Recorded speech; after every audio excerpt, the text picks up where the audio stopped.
চলে আসতেছে রমজান। সেই রমজান উপলক্ষে আপনারা ঘরেই বানিয়ে ফেলতে পারেন রুয়াবজা।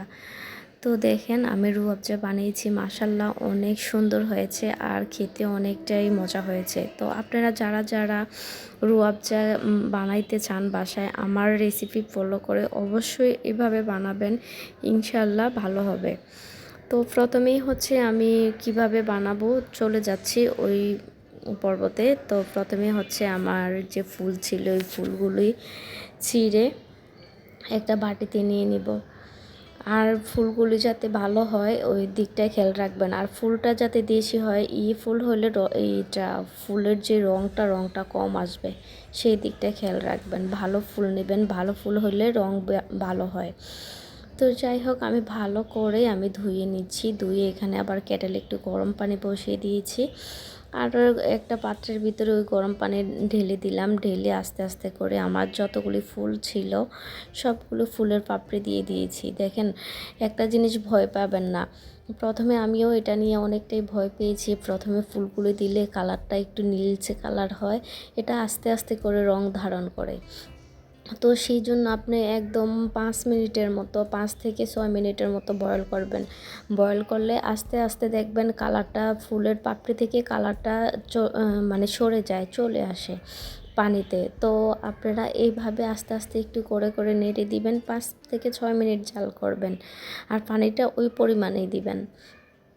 তো আমি আস্তে আস্তে জাল করার পরে আমি মানে ফুল থেকে পাপড়িগুলি সরিয়ে নিলাম। আর এই তো দেখেন কালার।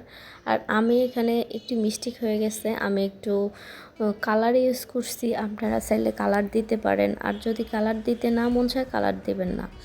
এখানে আমি আবার কি করেছি, একটা পাত্রের ভিতরে একটু পানি দিয়েছি, সাথে হচ্ছে স্বাদ মতো চিনি দিয়েছি, কারণ রুয়াবজাতে চিনি থাকে। তো চিনি দিয়ে একটু চিনিটা গলে যাওয়ার পরে, চিনিটা যখন গলে যাবে তখন কি করবেন, যে আপনার ফুলের পাপড়ি থাকে ওই পাপড়ির পানিটা দিয়ে দিবেন।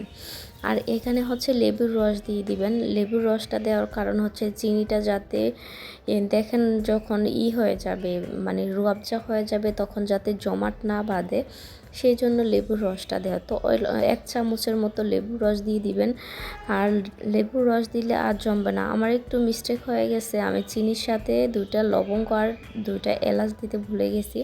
তো যাই হোক, আমিও পানি দেওয়ার পরে 2টা এলাচ আর 2টা লবঙ্গ দিয়ে দিয়েছি। তো এভাবে আপনি জাল করতে থাকবেন। দেখেন জাল করতে করতে এক পর্যায়ে হালকা একটু গাঢ় হয়েছে। আর আমি এখানে আরেকটু ভুল করেছি, আপনারা যখনই মানে করবেন, একটু যখন হয়ে আসবে ওই জিনিসটা আমি মিস্টেক হয়ে গেছে, আপনারা ভালো করে ভিডিওটা দেখবেন, এরপর বানাবেন। এই 1 চাপটি কেওড়া জল আর 1 চাপটি হচ্ছে গোলাপ জল দিবেন। এই কেওড়া জল আর গোলাপ জল হচ্ছে মেন। কেওড়া জল আর গোলাপ জল যদি না দেন তাহলে আপনার এইটা হবে না, রুয়াবজাটা হবে না, গ্রান আসবে না। হয়তো বা হবে, গ্রান আসবে না, কোনো স্মেল থাকবে না, রুয়াবজার কোনো ফ্লেভার পাবেন না। যদি আপনারা ফ্লেভারের জন্য চান তাহলে হচ্ছে অবশ্যই দিতে হবে, এই গোলাপ জল আর কেওড়া জল দিতেই হবে।